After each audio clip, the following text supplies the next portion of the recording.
인생의 가장 작은 순간들이 사람의 마지막 추억이 될 수 있다는 것을 알고 계십니까? 마이클 톰슨은 그날 밤을 결코 잊지 못할 것입니다. 아름다웠기 때문이 아니라 단 몇 시간 만에 그의 삶이 두 동강이 나 다시는 예전으로 돌아가지 못했기 때문입니다. 마이클은 성공적이고 부유한 사람으로 숨막힐 듯 아름다운 거래를 수백 건이나 해냈습니다.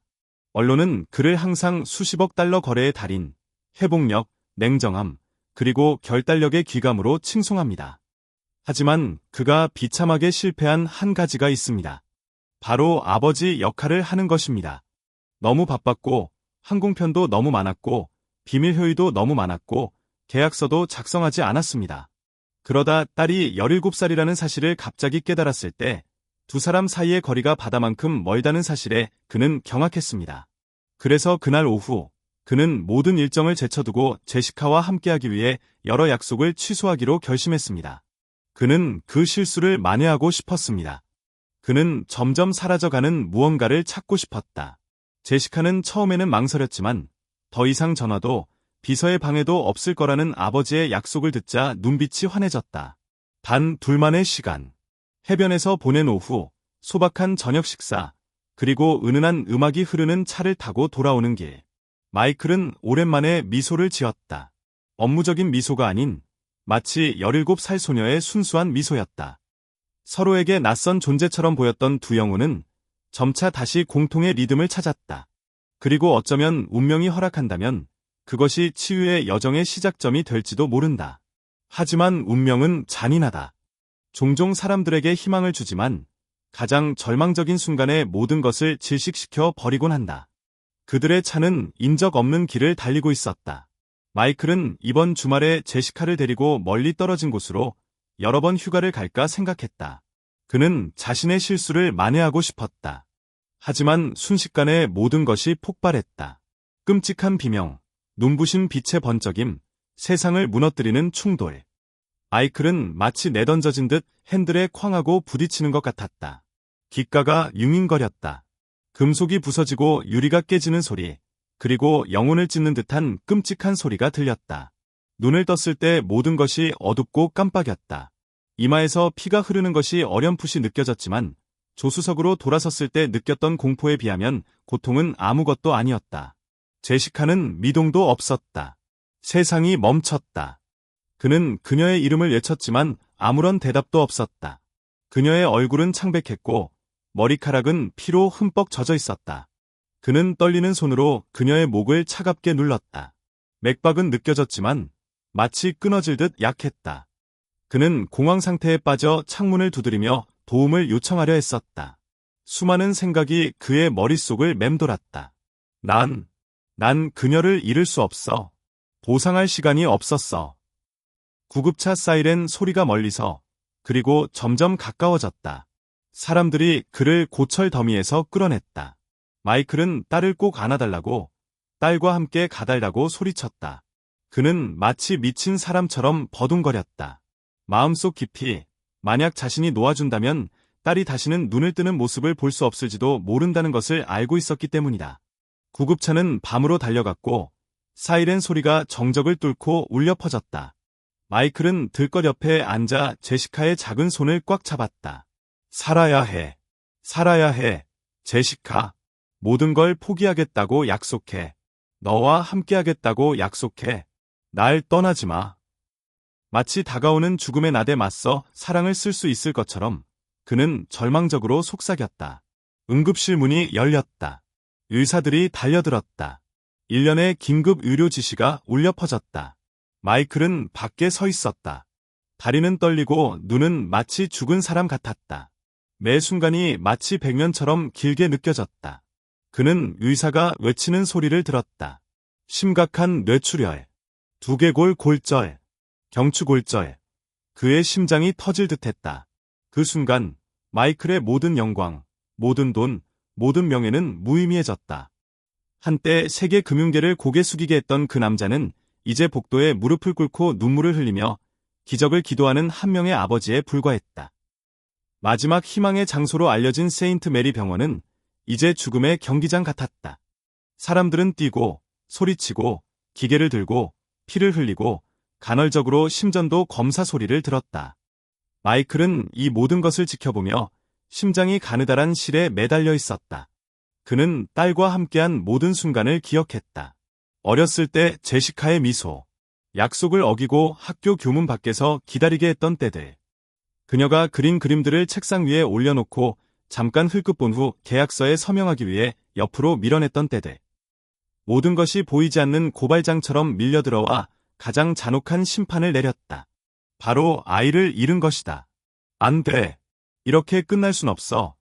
그는 마음속으로 외쳤다. 하지만 냉혹한 현실은 여전히 차갑게 남아있었다.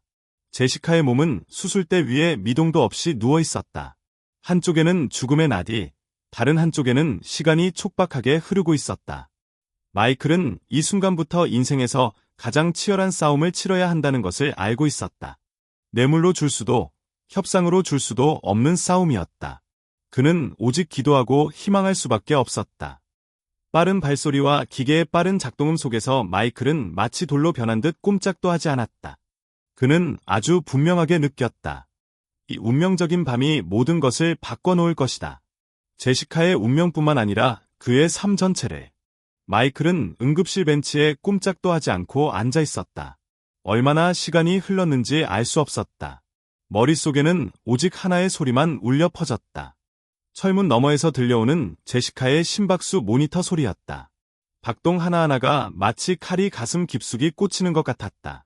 문이 활짝 열렸다. 주치의가 장갑을 벗고 나왔다. 그의 얼굴은 무거웠다. 마이클은 말로 표현하지 않아도 그의 눈빛을 충분히 이해할 수 있었다. 하지만 마이클은 여전히 구명조끼에 매달린 익사자처럼 의사의 어깨를 움켜쥐고 서 있었다. 그녀를 살려주세요. 제발. 무슨 수를 써서라도, 어떤 대가라도 치르겠습니다. 의사는 고개를 살짝 저었다. 상담을 마쳤습니다. 그녀는 두개골이 크게 골절되었고 뇌출혈이 조절되지 않고 경추도 골절되었습니다. 몇 시간 안에 수술을 하지 않으면 분명히 죽을 것입니다. 하지만 수술을 한다 해도 성공률은 5%도 되지 않습니다. 설령 그녀가 그렇게 되더라도 일반인처럼 회복할 가능성은 거의 제로에 가깝습니다. 마이클은 마치 벼락처럼 그 말을 들었습니다. 5%. 사업계에서는 너무나 작은 숫자라 아무런 의미가 없었습니다. 그는 항상 결정을 내리기 전에 확실성과 안전성, 최소 70%를 요구했습니다. 하지만 이건 단순한 사업 거래가 아니라 딸의 삶이었습니다. 칠흑 같은 어둠 속에서 5%가 갑자기 유일한 빗줄기가 되었습니다. 그럼 수술하세요. 그가 소리쳤습니다. 결과는 상관없습니다. 그냥 수술하세요.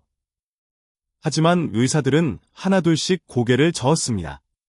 마치 그의 눈에서 타오르는 절망을 마주하기가 두려운 듯 그의 눈을 피했습니다.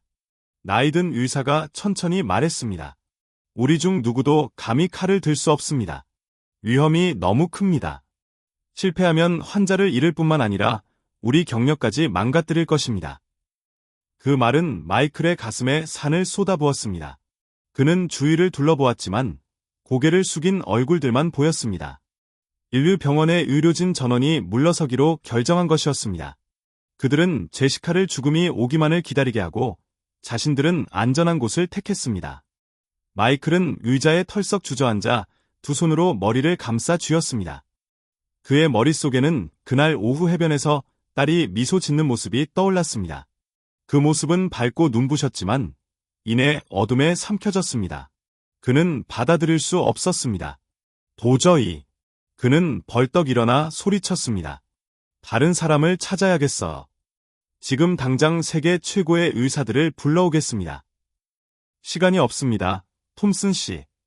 간호사가 부드럽게 말했습니다. 딸에게 남은 시간은 몇 시간뿐입니다. 세상이 무너지는 듯했다. 마이클은 출구 없는 미로에 갇힌 듯 길을 잃었다. 비명을 지르고 물건을 부수고 싶었지만 온몸에 힘이 빠져 있었다. 차갑고 무력한 감정만이 그의 혈관을 타고 퍼져나갔다. 절망에 빠진 그는 조용히 유리문으로 걸어가 전선 사이에 미동도 없이 누워있는 딸을 바라보았다. 제시카의 얼굴은 맑고 연약해 보였다. 마치 가벼운 바람에라도 휩쓸려 갈 것 같았다. 마이클은 차가운 유리에 이마를 대고 기도하듯 속삭였다. 제시카, 내 말을 들어야 해. 절대 포기하면 안 돼. 이렇게 오랜 세월 내 곁에 있어주지 못해 미안해. 약속할게. 내가 살아남는다면 모든 걸 포기할게. 난 너만 필요해. 난 너만 필요해. 그의 눈물이 뚝뚝 떨어졌다. 한 방울 한 방울이 돌멩이처럼 무거웠다. 마이클 톰슨이 눈물을 흘린 것은 수십 년 만에 처음이었다. 사업 실패 때문이 아니라, 돈 때문이 아니라 그의 가슴이 산산이 조각나는 것 같았다. 바로 그때 그의 뒤에서 목소리가 울려 퍼졌다. 신 목소리였지만 단호한 목소리였다. 수술을 할게요. 마이클은 돌아섰다. 그의 앞에는 마르고 불타는 듯한 눈을 가진 젊은 외과의사가 서 있었다.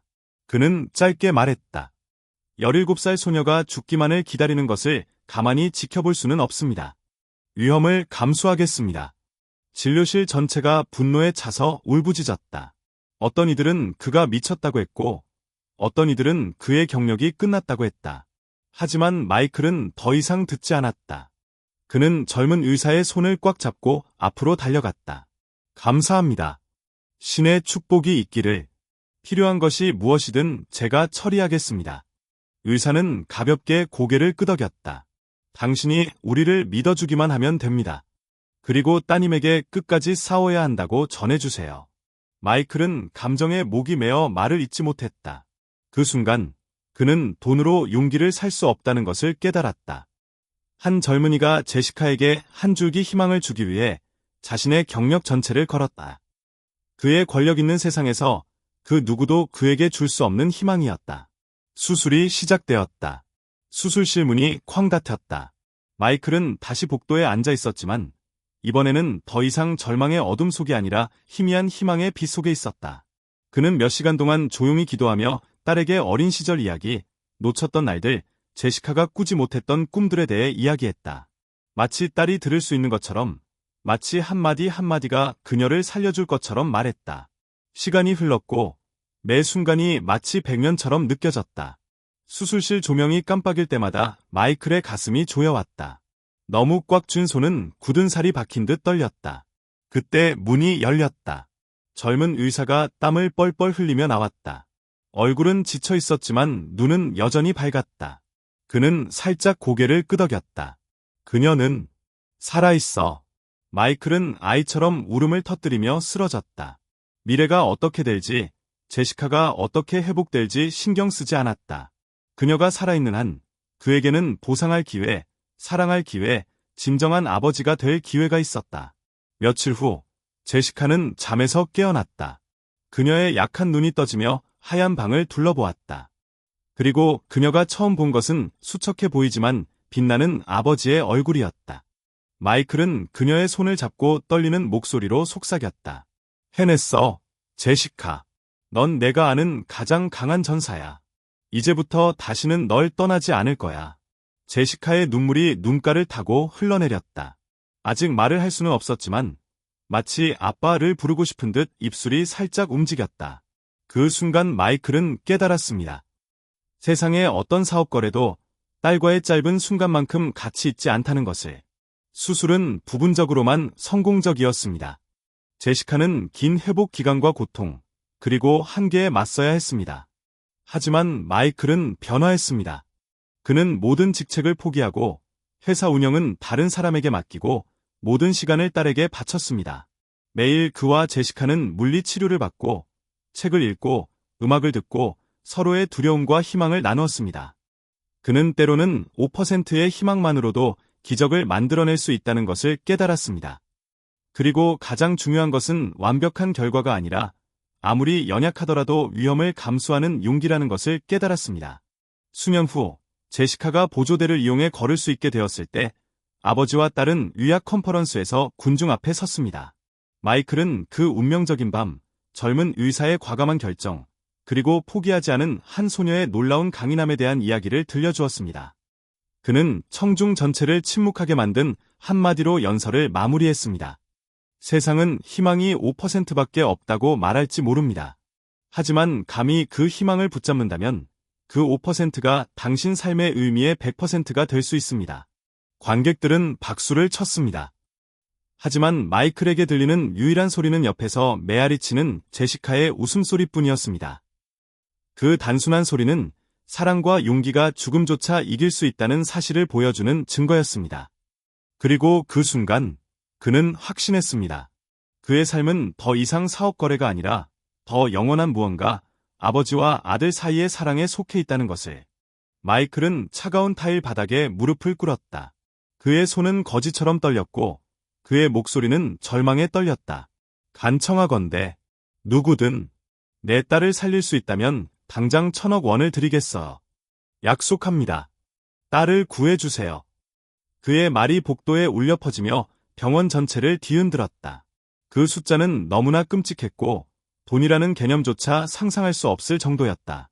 의사, 간호사, 지나가는 환자들 모두 어리둥절했다. 하지만 그 침묵은 계속되었다. 아무도 앞으로 나서지 않았다. 마이클은 붉어진 눈으로 고개를 들어 고개를 숙이고 있는 얼굴들을 바라보았다. 순간 그는 그것이 바로 마이클 톰슨이라는 이름, 수십억 달러의 재산과 셀 수 없이 많은 권력을 가진 그부, 그것이 보이지 않는 벽으로 변해버렸다는 것을 깨달았다. 아무도 감히 제시카에게 손을 대지 못했다. 만약 실패한다면 그 이름이 자신의 경력, 심지어 삶까지 망칠까 봐 두려웠기 때문이다. 한때 그의 가장 강력한 무기였던 돈은 이제 딸을 단단히 묶는 족쇄가 되었다. 마이클은 찢어지는 목소리로 비명을 질렀다. 부탁합니다. 저를 사업가로 보지 마세요. 억만장자의 딸로 보지 마세요. 살아갈 기회가 필요한 17살 소녀로 보세요. 하지만 모두 침묵했다. 아무도 감히 그러지 못했다. 마이클은 바닥에 머리를 숙인 채 쓰러졌고 어깨는 맥박이 뛸 때마다 떨렸다. 전례 없는 고통이 그의 마음속에서 치밀어 올랐다. 난생 처음으로 자신이 완전히 무력하다는 사실을 깨달았다. 금으로 만든 산이라도 딸의 숨을 되살릴 수는 없었다. 그 어두운 절망 속에서 기억들이 밀려왔다. 마이클은 살아온 삶, 놓친 저녁 식사, 제시카가 전화를 걸었지만 효에 때문에 거절했던 때, 비서가 서둘러 꽃을 보내주었던 생일 축하 인사들. 그는 딸의 어린 시절을 허공에 흘려보냈지만 명예와 권력을 얻기만 했다. 그리고 이제 제시카의 죽음에 직면한 그는 딸에게 숨을 불어넣기 위해 모든 것을 불태울 각오가 되어 있었다. 하지만 삶은 너무나 잔혹해서 전 재산을 바쳐도 누구의 용기도 살 수 없었다. 마이클은 갑자기 세상이 차갑게 식는 것을 느꼈다. 무릎에서 피가 날 때까지, 목이 쉴 때까지 무릎을 꿇고 또 꿇었지만 아무도 손을 내밀지 않았다. 그리고 가장 어두운 순간, 복도 끝에서 목소리가 들려왔다. 노력해 볼게요. 마이클은 문득 고개를 들었다. 마르고 눈이 빛나는 젊은 의사가 그에게 걸어오고 있었다. 제시카를 수술할 용기를 내었던 유일한 의사였다. 그는 몸을 똑바로 세우고 단호한 목소리로 말했다. 돈 때문이 아닙니다. 1,000억 원도 제게는 아무 의미도 없습니다. 당신 따님의 생명을 위해 마지막 순간까지 싸울 가치가 있다고 믿기에 그렇게 했습니다. 병원 전체가 조용했다. 마이클은 그 얼굴을 바라보다가 갑자기 울음을 터뜨렸다. 그는 달려가 의사의 손을 잡고 떨리는 목소리로 말했다. 감사합니다. 감사합니다. 의사는 고개를 살짝 저었다. 저에게 고맙다고 할 필요 없어요. 제시카에게 약속해 주세요. 그녀가 살아있다면 당신이 그녀에게 필요한 아버지가 되어 주겠다고요. 마이클은 흐느끼며 고개를 끄덕였고 떨리는 손에 눈물이 떨어졌다. 그 약속은 교환이나 거래가 아니라 아버지와 딸 사이의 신성한 계약이었다. 다음 수술이 시작되었다. 마이클은 밖에 서 있었다. 심장이 터질 듯 쿵쾅거렸다. 그는 돈도 명예도 바라지 않았다. 오직 한 가지만 속삭였다. 하느님, 제 모든 것을 가져가 주세요. 제 딸만이라도 지켜주세요. 그 순간은 무겁게 흘렀다. 그는 걷고, 앉고, 일어서는 것을 수십 번 반복했다. 매 순간이 평생처럼 느껴졌다. 하지만 마이클은 포기하지 않았다. 그는 평생 제시카에게만 가졌던 믿음을 가지고 있었다. 그때 문이 열렸다. 젊은 의사가 지친 듯 떨리는 목소리로 나타났다. 그녀에게는 아직 기회가 있습니다. 위험에서 벗어난 것은 아니지만 심장 박동은 되찾았습니다. 이제 모든 것은 제시카에게 달려 있습니다. 마이클은 눈물을 흘리며 쓰러졌다. 결과가 어떨지는 신경 쓰지 않았다. 오직 딸이 아직 포기하지 않았다는 사실만 알고 있었다. 그것만으로도 그는 살아갈 수 있었다. 다음 날, 마이클은 병원에서 기자회견을 열었다. 회사 이야기도, 자신의 재산 이야기도 하지 않았다. 수백 대의 카메라와 수천 명의 눈앞에 선 그는 목이 쉬어 말했다.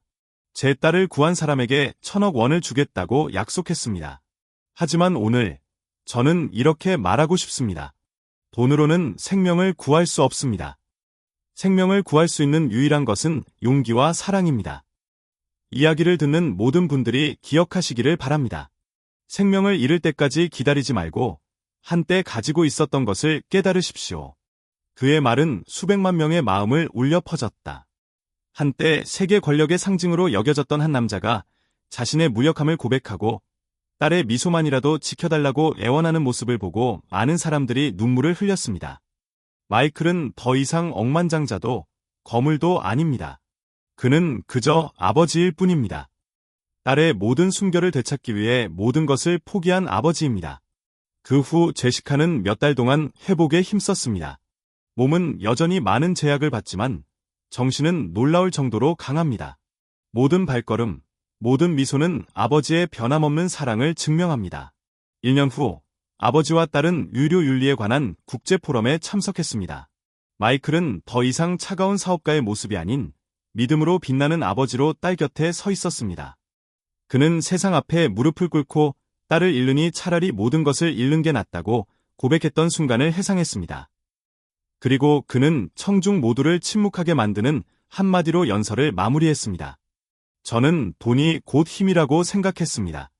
하지만 제시카의 죽음을 마주했을 때 진정한 힘은 은행 잔고에 있는 것이 아니라 사랑할 용기, 희생할 용기, 가장 중요한 것을 지키기 위해 무릎 꿇을 용기에 있다는 것을 깨달았습니다. 아무것도 남지 않을 때까지 절대 기다리지 마세요. 관객들은 눈물을 흘리며 끝없는 박수를 보냈습니다. 하지만 마이클에게 가장 큰 보상은 제시카의 작은 손이 떨리면서도 따뜻하게 자신의 손을 꽉 잡아주는 것이었습니다. 그 순간 마이클은 깨달았습니다. 세상의 모든 거래에서 졌지만 유일하게 가치 있는 협상에서 승리했습니다. 바로 딸을 지키기 위한 운명과의 협상에서 승리한 것입니다. 마이클은 가볍지만 단호한 발소리에 고개를 들었다. 복도는 공포에 질린 듯 여전히 고요했다. 그때 작지만 단호한 인물이 앞으로 걸어 나왔다. 이수진, 겨우 29살, 한국 출신 여의사였다. 그녀의 흰 블라우스에는 야간 근무 기록의 잉크가 여전히 묻어 있었다. 교수도 인류 전문가도 아닌 그저 레지던트였다. 병원조차 그녀의 얼굴을 기억하지 못하는 모습이었다. 하지만 모두가 등을 돌리는 순간 그녀만이 앞으로 나섰다. 그녀의 목소리는 떨림도 망설임도 없이 또렷했다. 수술을 받겠습니다. 복도가 폭발한 듯했다. 과장들은 즉시 고개를 저었다. 어떤 이들은 놀라고 어떤 이들은 비꼬았고 많은 이들은 두려움에 찬 목소리로 속삭였다. 그들은 이 수술을 어리석은 모험이라고 생각했다. 하지만 수지는 흔들리지 않았다. 그녀는 마이클에게 곧장 걸어가며 특유의 자신감 넘치는 눈빛으로 그를 바라보았다. 돈 때문에 하는 것도 아니고 명예 때문에 하는 것도 아닙니다. 오직 사람들을 구하기 위해 이 코트를 입기 때문입니다. 따님에게는 기회가 필요하고 두려움 때문에 도망칠 수는 없습니다. 마이클은 멍하니 바라보았다. 수진에게서 오만함이 아닌 불꽃을 보았다. 방금 등을 돌린 어떤 유명 교수에게서도 본 적이 없는 불꽃이었다. 수진은 한마디 한마디가 모처럼 꿀 뚫는 듯 말을 이었다. 하지만 한 가지 약속해줘. 나를 완전히 믿어. 간섭도, 압박도, 의심도 없이. 제시카를 구하고 싶다면 내가 싸울 수 있도록 내버려 둬야 해. 마이클은 숨이 막혔다. 짙은 어둠 속에서 한 줄기 빛으로 떨리는 가슴이 환하게 밝아지는 듯했다.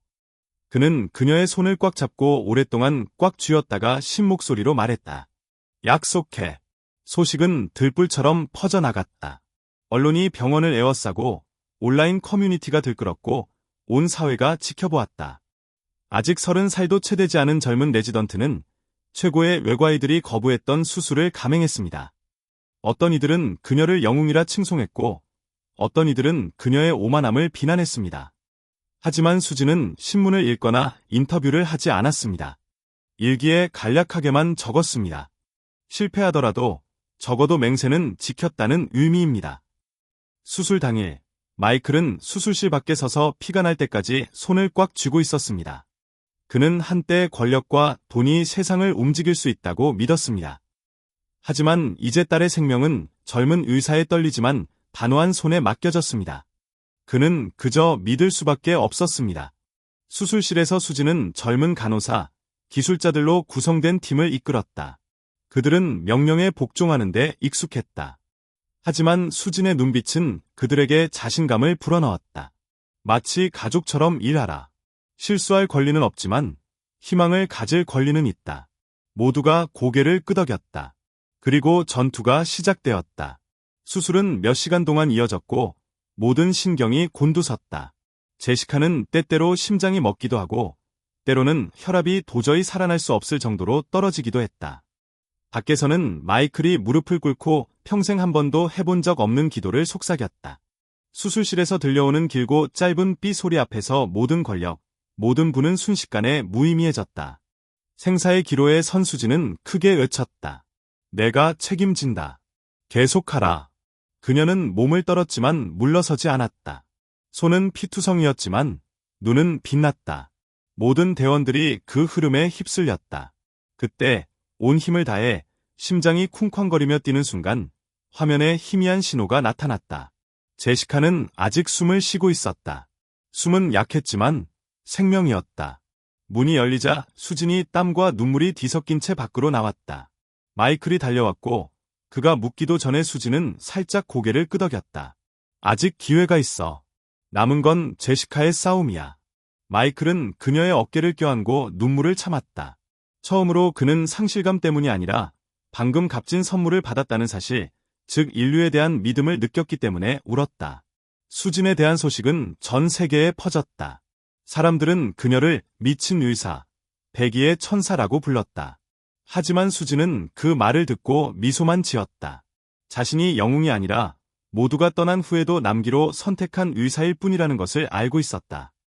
그 후 며칠 동안 마이클은 회복실에서 제시카의 손을 잡고 조용히 앉아 노트에 이렇게 적곤 했습니다. 딸아, 오늘 용기란 두려워하지 않는 것이 아니라는 걸 깨달았어.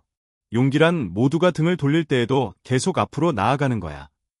어느 날 아침, 마이클이 병원 침대 옆에서 막 잠이 들었을 때 손바닥에서 무언가가 살짝 움직이는 것을 느꼈습니다.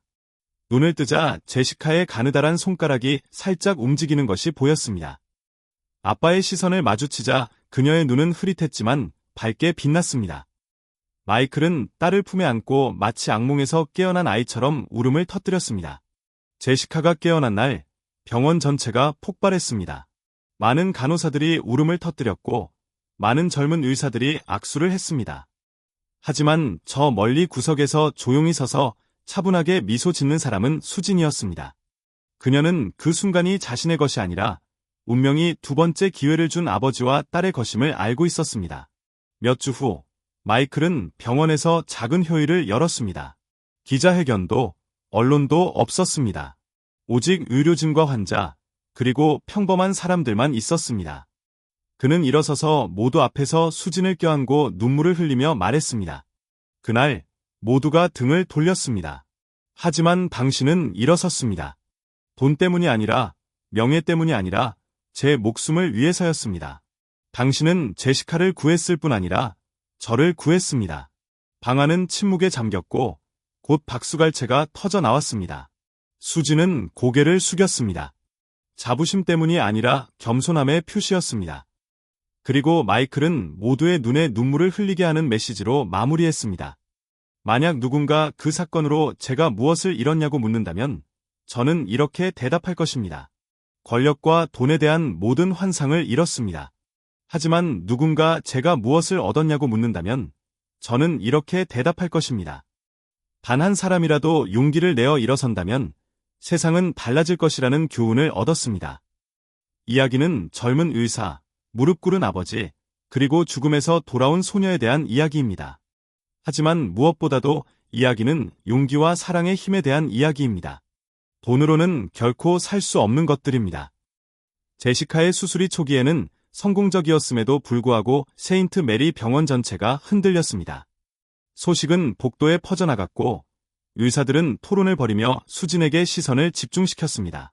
하지만 칭찬은커녕 그녀는 격렬한 반대의 대상이 되었습니다. 다음 날 아침, 긴급 회의가 소집되었습니다. 압박감으로 가득 찬 방에서 병원의 최고 권력자인 원장들이 차례로 일어섰습니다.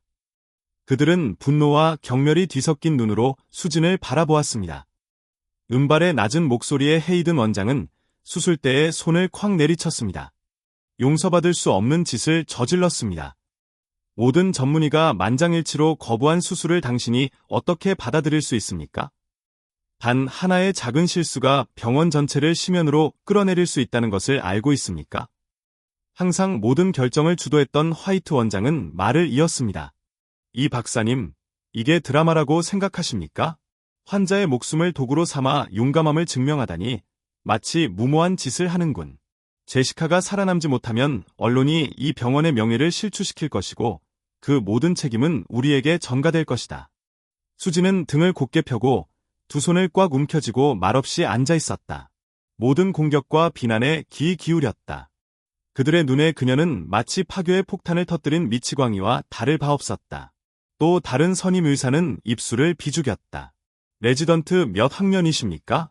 아직 수련도 끝내지 않았는데 감히 우리와 같은 반열에 서려 하다니 어이가 없습니까? 그들은 나지막이 웃음소리를 내며 고개를 저었다. 수지는 숨을 들이쉬고 일어섰다. 목소리는 크지 않았지만 답답한 분위기를 가르는 날카로운 칼날처럼 울려 퍼졌다. 당신과 같은 반열에 서 있을 줄은 꿈에도 생각 못했습니다. 하지만 한 가지는 확실히 알고 있었다. 환자가 거기 누워 있었다. 이론도, 명성도, 긴 효의도 필요 없었다. 그 소녀를 구해야 했다. 그리고 나는 등을 돌릴 수 없었다. 방 안은 멍해졌다. 그러자 화이트 원장이 차갑게 대답했다. 실패하면 어떤 결과가 올지 알고 있나? 젊은 경력을 망칠 뿐만 아니라 이 팀 전체를 소용돌이 속으로 끌어들일 것이다. 수지는 피하지 않고 그를 똑바로 바라보았다. 실패하면 모든 책임은 내가 지겠다. 하지만 성공한다면 그건 내 승리가 아니다. 이 병원에 아직 양심이 있다는 증거다. 그 말에 많은 사람들의 얼굴이 환해졌다. 방 안에 많은 사람들이 갑자기 침묵했다. 수술을 거부한 진짜 이유는 의학적 원칙 때문이 아니라 두려움 때문이라는 것을 깊이 알고 있었기 때문이다. 위험에 대한 두려움, 명예를 잃을까 봐 두려워하고 권력과 여론에 영향을 미칠까 봐 두려워했다. 하지만 헤이드는 여전히 수술을 받아들이지 않았다. 그는 이를 악물었다. 스스로를 영웅이라고 생각하는가? 아니, 그녀는 그저 천지의 광대함을 모르는 순진한 사람일 뿐이었다. 맹목적인 용기는 살리는 것보다 죽이는 사람이 더 많을 것이다. 어떤 이들은 동의하며 고개를 끄덕였지만 방 안에는 수진을 은밀한 감탄으로 바라보는 어린 눈들도 몇몇 있었다. 마이클은 효의 소식을 듣자마자 바로 나타났다. 얼굴은 피곤했지만 눈은 불타는 듯했다. 의사들 앞에서 그는 큰 소리로 말했다. 어젯밤 나는 모든 것을 목격했다. 그녀를 미쳤다고, 순진하다고 할 수도 있다. 하지만 그 미친 짓 덕분에 내 딸은 영안실에 누워있는 대신 아직 살아있다. 병원의 평판이 어떻게 될지 궁금하냐? 내 말은 세상에는 이름만 지키는 병원은 필요 없다는 것이다. 세상에는 사람들이 자신의 두려움보다 환자의 생명을 우선시하는 곳이 필요하다는 것이다. 아무도 감히 대답하지 못했다. 마이클은 수진에게 몸을 돌렸다. 그의 목소리는 떨렸지만 단호했다. 이 박사님, 만약 누군가 감히 당신을 비난한다면 당신은 저와 아버지께 영웅이라는 것을 기억하십시오. 무슨 일이 있어도 저는 당신을 지지할 것입니다. 그 말에 방 안은 조용해졌다. 하지만 반대는 흩어지기는커녕 더욱 거세졌다. 바깥 언론은 두 가지 상반된 의견으로 들끓었다.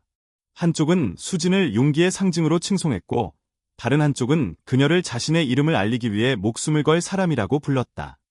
후원 기업들이 병원 경영진에 압력을 가하기 시작했습니다. 일부 의료 관계자들은 이를 과도한 행위라며 조사를 요구했습니다. 수진은 여러 차례 소환되어 보고를 받고 수많은 질문을 받았습니다. 동료들은 그녀를 외면했습니다.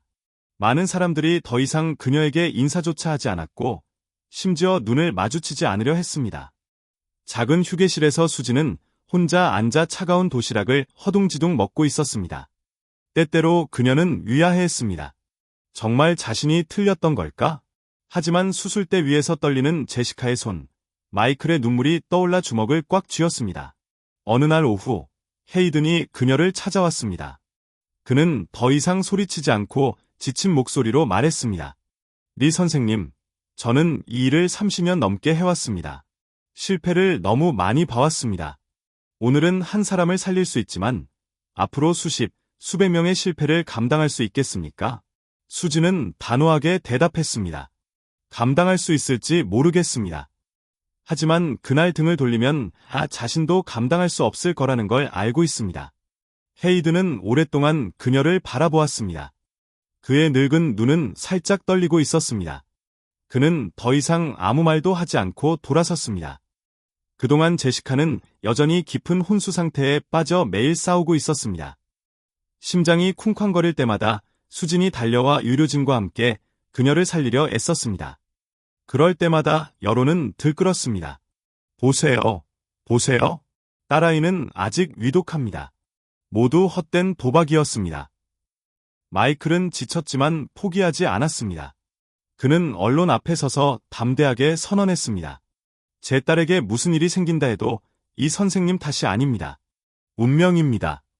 여러분 모두가 감히 하지 못했던 일을 그녀가 해냈습니다. 저에게는 그것만으로도 딸아이를 천사로 만들기에 충분합니다. 그 말 한마디가 여론을 뒤흔들었습니다. 많은 사람들이 생각을 바꾸기 시작했습니다. 수술겁으로 사랑하는 사람을 잃은 환자 단체와 가족들은 수진에게 감사와 응원의 편지를 보냈습니다. 하지만 동시에 행정적인 압박은 점점 더 거세지고 있었습니다. 일시 정직 처분이 준비되고 있었습니다. 수진은 시작했던 것처럼 경력이 끝날 위험에 직면했습니다. 징계위원회 회의 전날 밤, 수진은 병원 창문 앞에 서서 멀리 보이는 불빛을 바라보았습니다. 그녀는 아버지가 돌아가시기 전에 하신 말씀을 떠올렸습니다. 그림자처럼 살지 마라. 마음이 해야 한다고 하면 온 세상이 그렇게 말하더라도 행동하라. 다음 날, 붐비는 회의실에서 화이트 원장은 이렇게 발표했습니다. 이수진 원장의 권한 밖의 행동으로 인해 정직 처분을 결정했습니다. 그가 말을 마치자마자 문이 열렸습니다. 마이클과 제시카가 들어왔습니다.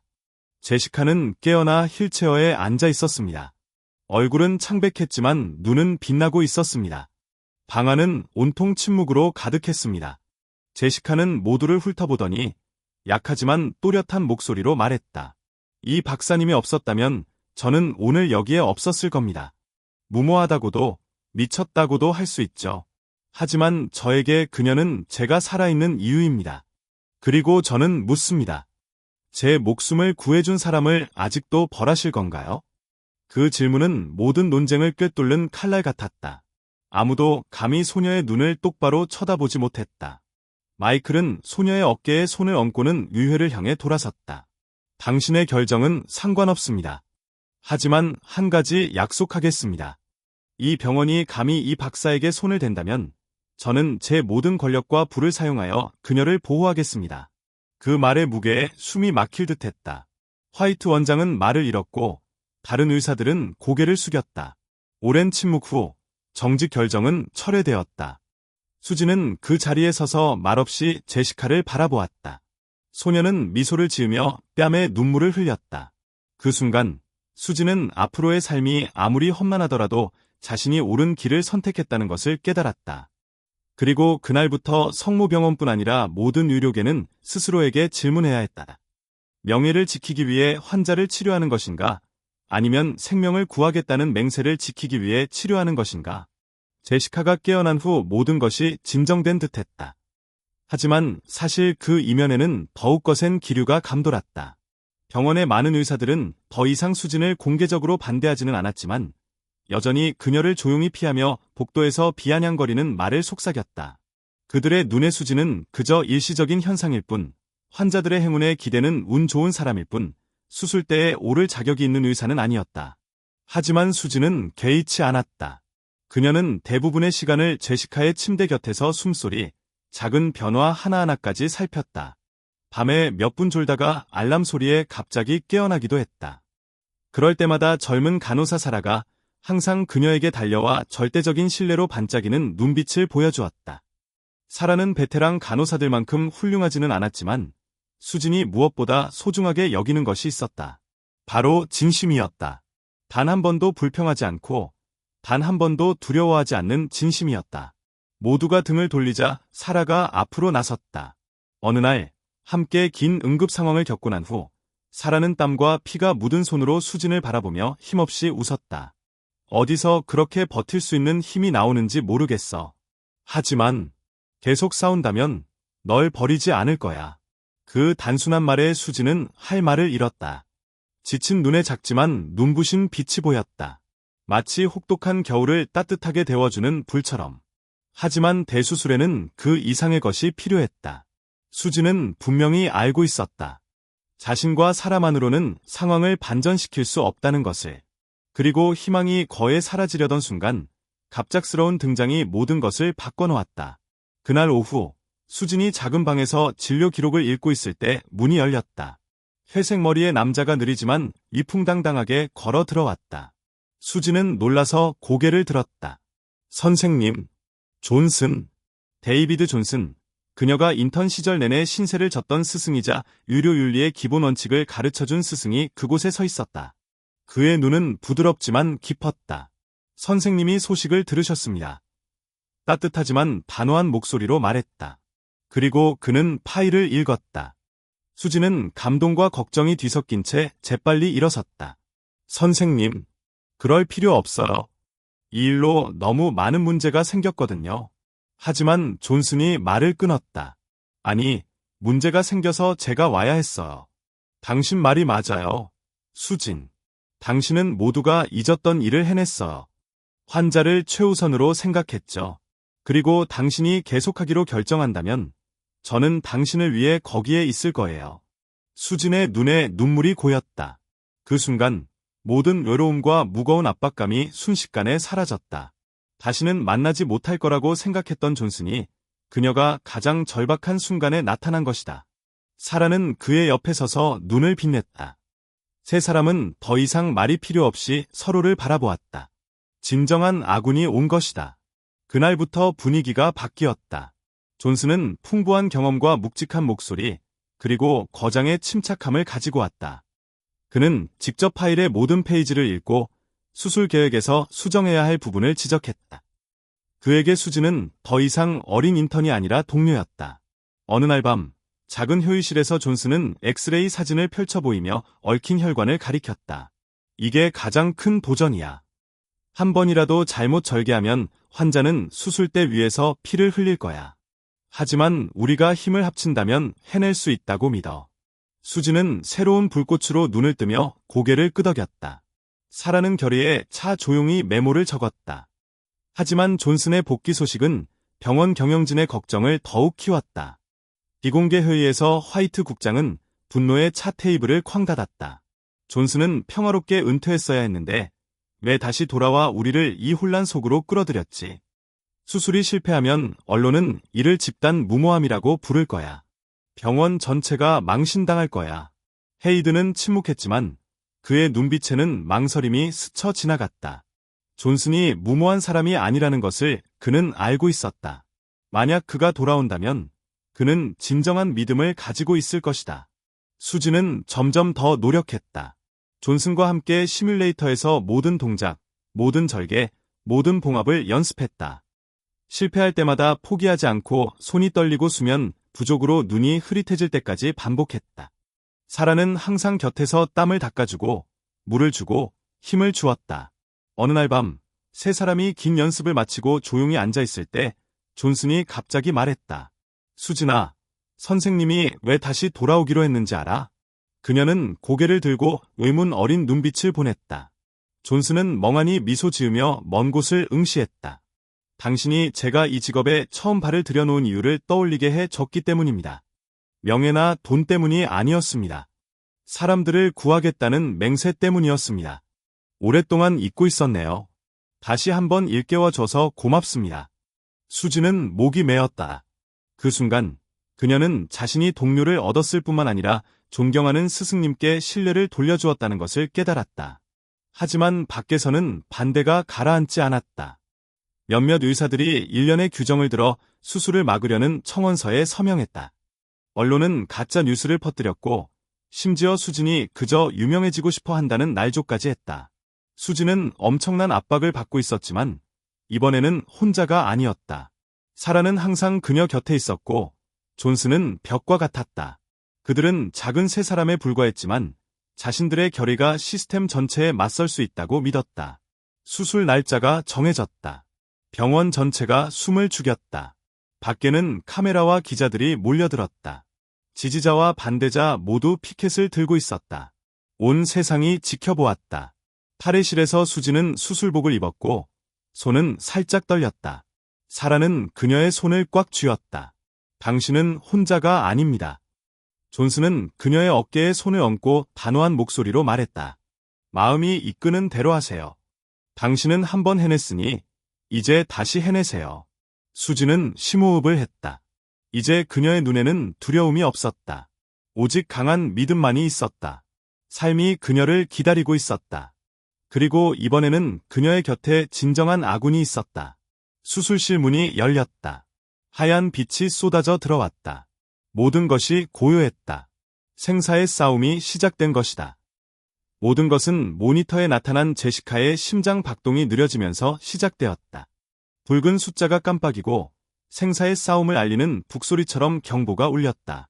아무도 아무 말도 하지 않았다. 모든 시선이 메스를 든 수진에게 쏠려 있었다. 날카로운 칼날이 살갗에 닿았고 한 번, 마치 온 세상이 그녀의 손 안에서 작아지는 듯 정교하게 베었다. 존슨이 그녀 옆에 서 있었다. 그의 목소리는 시계 박동처럼 느리고 고르게 울렸다. 진정해, 수진아. 자세가 좋아. 떨림에 휘둘리지 마. 사라는 침대 머리맡에 앉아 모니터에 눈을 떼지 않았다. 긴삐 소리가 날 때마다 보이지 않는 칼날이 그녀의 심장을 꿰뚫는 듯했다. 두개골이 열리자마자 피가 맹렬하게 뿜어져 나와 시야를 가득 채웠다. 사라는 비명을 질렀다. 출혈이야. 일순간도 당황하지 않았다. 수지는 즉시 손을 뻗어 거즈를 눌렀고 그녀의 눈은 결의로 빛났다. 존스는 재빨리 수술 도구를 건네주었고 그의 움직임은 단호했다. 이건 시작일 뿐이야. 할 수 있다는 걸 보여줘. 수술실은 공기가 탁했다. 모든 움직임이 생사의 경계처럼 느껴졌다. 제시카는 더 이상 단순한 환자가 아니었다. 그녀는 온 세상이 등을 돌렸을 때 용기를 내어 일어선 이들의 믿음과 용기에 대한 증거였다.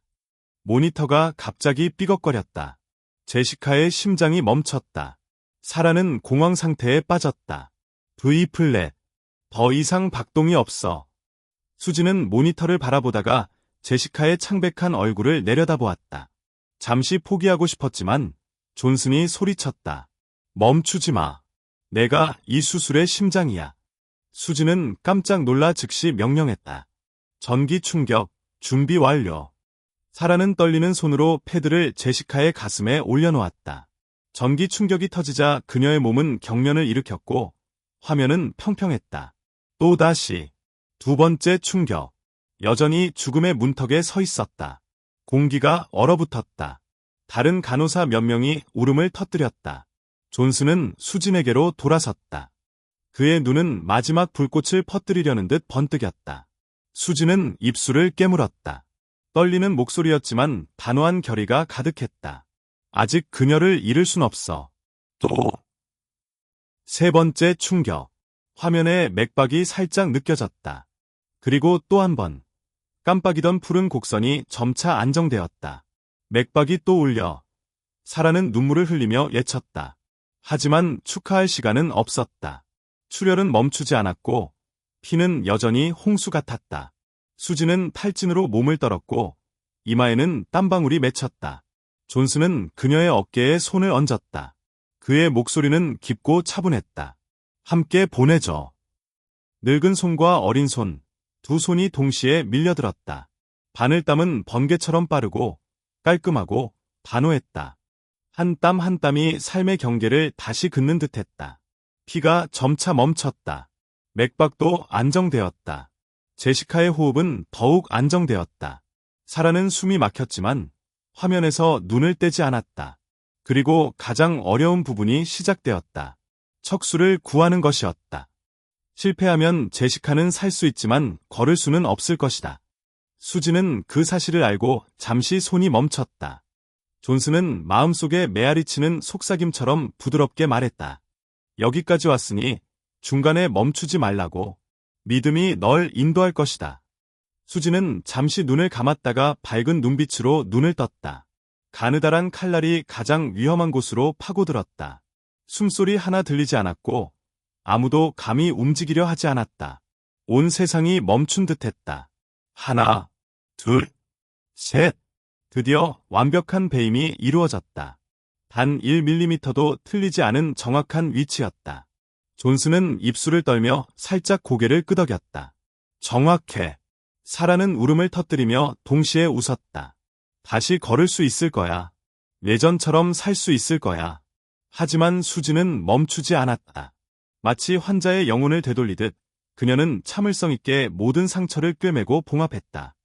마지막 봉합이 끝나자 존슨은 뒤로 물러나 장갑을 벗었다. 그의 눈은 흐릿했다. 수진, 내가 해냈어. 부흥의 찬양처럼 모니터가 쉴 새 없이 울렸다. 제시카는 아직 살아있었다. 심장이 다시 뛰기 시작했다. 그 어느 때보다 강렬했다. 그 순간 수술실 전체가 폭발했다. 더 이상 반대도 의심도 없었다. 오직 믿음과 감탄, 그리고 눈물만이 남았다. 저 바깥에는 세상이 여전히 기다리고 있었다. 아무도 안에서 무슨 일이 일어나고 있는지 알지 못했다. 하지만 그 방에 있던 세 사람은 깨달았습니다. 그들은 죽음의 손에서 생명을 되찾았을 뿐만 아니라 의학이란 단순히 기술에 관한 것이 아니라 믿음, 용기, 절망의 어둠 속에서 사람들이 서로에게 주는 빛에 관한 것이라는 것을 증명했습니다. 마이클은 딸의 심장 박동이 안정되는 것을 보며 떨리는 손으로 문틀을 움켜쥐고 가만히 서 있었다. 그 꾸준한 삐 소리는 생명의 소리일 뿐만 아니라 오랜 시간 그의 심장을 질식시켰던 모든 혼란과 두려움, 절망에 대한 해답이기도 했다. 한때 치열한 사업계에서 위풍당당했던 그의 넓은 어깨는 이제 마치 나약한 아이처럼 떨렸다. 그는 울음을 터뜨렸다. 평생 누구 앞에서도 흘려본 적 없는 짠 눈물이었다. 흐느끼며 마이클은 자신이 맹목적으로 부인했던 명백한 진실을 깨달았다. 돈으로 권력과 명예를 살 수는 있지만 사람의 믿음, 용기, 연민은 결코 살 수 없다는 것이다. 그가 방금 목격한 것은 단순한 수술이 아니라 의지와 사랑으로 엮인 기적이었다. 그는 안으로 들어가 방금 장갑을 벗은 수진 앞에 무릎을 꿇었다. 수진은 땀을 뻘뻘 흘리고 있었고 눈은 피로로 붉게 충혈되어 있었다. 억만장자의 인사가 아니라 딸을 심연에서 구해준 은인에게 감사하고 겸손한 아버지의 인사였다. 그의 목소리는 눈물에 잠겨 있었다. 감사합니다. 제시카를 구해주셨을 뿐만 아니라 저를 돈으로 모든 것을 살 수 있다는 착각에서 구해주셔서. 수지는 멍해졌다. 감사의 말도 필요 없었고 약속된 보상도 필요 없었다. 그저 나지막이 피곤하지만 따뜻한 목소리로 말했다. 저는 의사가 해야 할 일을 했을 뿐입니다. 누구든 인간의 생명은 똑같이 소중합니다. 그 말에 방 안의 모든 사람이 침묵했다. 존슨은 제자가 자신을 뛰어넘는 모습을 지켜본 스승의 자부심으로 반짝이는 눈으로 그녀를 바라보았다. 사라는 울음을 터뜨렸다. 하지만 그것은 기쁨의 눈물이었다. 간호사로서 이루기 힘든 역사적인 순간의 일부가 되었다는 것을 알았기 때문이다. 다음 날, 이 소식이 퍼지자 병원 전체가 충격에 휩싸였다. 사람들은 1,000억 원에 대해서는 이야기하지 않았고 마이클의 명성도 언급하지 않았습니다. 오직 이수진이라는 이름만 언급했습니다. 모두가 등을 돌리기 두려워하는 곳에 감히 발을 들여놓은 젊은 의사. 사방에서 언론이 쏟아졌지만 수진은 침묵을 지켰습니다. 모든 영예를 거부하고 그저 일상으로 돌아가 사람들을 구하는 일을 계속하겠다고만 말했습니다. 제시카는 며칠 동안 혼수 상태에 빠져 있다가 깨어났습니다. 희미한 불빛 속에서 눈을 떴을 때 가장 먼저 눈에 들어온 것은 울음으로 붉어진 아버지의 초췌한 얼굴이었습니다. 그녀의 힘없는 손이 아버지의 뺨에 닿으며 나지막이 속삭였습니다. 아빠, 저는 아직 여기 있어요. 마이클은 딸을 껴안으며 눈물을 터뜨렸습니다. 마치 온 세상을 품에 안은 것 같았습니다. 그는 이 순간부터 자신의 삶을 숫자, 계약, 거래에 얽매이지 않겠다고 다짐했습니다. 가장 소중한 것, 사랑과 인간애를 위해 살겠다고 다짐했습니다. 수진과 제시카의 이야기는 온 세상에 퍼져 두려움을 극복하는 믿음의 상징이 되었습니다. 많은 젊은 의사와 간호사들이 이를 동기로 삼아 어려운 길을 선택하고 환자를 자신의 안전보다 우선시했습니다. 얼마 후 젊은 의사들의 졸업식에 존슨이 연설자로 초대되었습니다. 그는 목이 메었지만 자부심으로 가득 찬 목소리로 수진의 이야기를 들려주었습니다. 의학은 단순히 메스나 약, 치료법만이 아니라는 것을 기억하십시오. 의학은 외면하지 않는 용기, 끝까지 가는 믿음, 그리고 억만장자든 노숙자든 모든 생명이 구원받을 자격이 있음을 보는 사랑입니다. 줄지어 선수진은 스포트라이트를 바라지 않고 조용히 앉아 있었습니다. 하지만 그 순간 그녀는 모든 사람의 빛이 되었습니다. 이야기는 박수갈채나 그녀에 대한 감탄으로 끝나지 않았습니다. 하지만 그 이야기를 목격한 사람들의 마음이 변화하면서 끝났습니다. 언젠가 두려움과 책임, 안정과 희생 사이에서 선택의 기로에 서게 될 때 그들은 밝은 눈빛으로 생사의 싸움에 뛰어들어 승리했던 젊은 여의사의 모습을 기억할 것이기 때문입니다. 믿음이 이겼습니다. 그리고 그 믿음은 세상의 어떤 돈보다도 더 많은 생명을 구할 것입니다. 3년 후, 햇살 좋은 오후, 서울의 넓은 강당에서 수백 명의 의대생들이 졸업식을 주에 깊게 지켜보고 있었습니다. 무대 위로 어린 소녀 한 명이 걸어 나왔습니다. 그녀는 여전히 다리를 약간 절뚝거리고 있었지만 눈빛은 빛났습니다. 바로 제시카였습니다. 그녀는 수수한 흰색 드레스를 입고 긴 머리를 풀어헤쳤습니다. 그녀가 단상에 오르자 방안은 온통 침묵으로 가득 찼습니다. 모두가 자신들 앞에 서 있는 사람이 한때 생사의 기로에서 아무도 감히 성공하리라 믿지 못했던 수술을 통해 구해낸 그 소녀였음을 알고 있었기 때문입니다. 제시카는 떨리는 목소리로 미소 지었지만 자신감으로 가득했습니다. 3년 전, 저는 수술대에 누워 거의 모든 것을 잃을 뻔했습니다. 하지만 저를 버리지 않은 젊은 의사가 있었습니다. 그녀는 제 목숨을 구했을 뿐만 아니라 포기하지 않는 한 이 삶에는 언제나 기적이 일어날 여지가 있다는 믿음을 심어주었습니다. 관객들이 박수를 쳤지만 제시카는 손을 들어 침묵을 촉구한 후 앞줄로 돌아섰습니다. 수지는 평소처럼 수수한 흰 블라우스를 입고 겸손하게 앉아 있었고 눈빛은 감정으로 빛나고 있었습니다. 제시카는 목이 메어 그녀를 바라보며 말을 이었습니다. 오늘 저는 제 행운을 이야기하기 위해 이 자리에 섰습니다. 제 운명을 이야기하기 위해 이 자리에 섰습니다. 바로 그날부터 저는 제 삶의 길을 선택했습니다. 저는 그녀처럼 의사가 될 것입니다. 돈이나 명예를 위해서가 아니라 생명을 지키는 것의 가치를 알기 때문입니다. 장례 전체가 박수갈채로 터져 나왔습니다. 그의 옆에 앉았던 마이클은 조용히 눈물을 닦았습니다. 그는 더 이상 예전처럼 차갑고 폐쇄적인 억만장자가 아니었습니다. 그는 지난 3년 동안 의료 자선 활동에 헌신하고 지역 병원을 짓고 가난한 의대생들을 지원해왔습니다. 그는 분명히 이해했다. 그것이 자신과 딸이 받은 것을 갚는 최선의 길이었다. 수지는 마치 고난과 반대에 가득했던 자신이 선택한 길이 마침내 미래의 새로운 씨앗을 낳았다는 것을 인정하듯 가볍게 고개를 숙였다. 회장의 불빛이 점차 어두워지자 우레와 같은 박수갈채 속에 조용히 앉아있는 젊은 의사의 모습과 생사의 기로에 서 있던 소녀가 이제 당당하게 서서 사람들을 구하는 길을 계속하겠다고 선언하는 모습만이 남았다. 그리고 어딘가에서 사람들은 깨달았다. 기적은 하늘에서 뚝 떨어지는 것이 아니다. 기적은 한 사람에게서 다른 사람에게 전해져 영원히 꽃피우고 퍼져나가는 믿음, 용기, 그리고 사랑이다.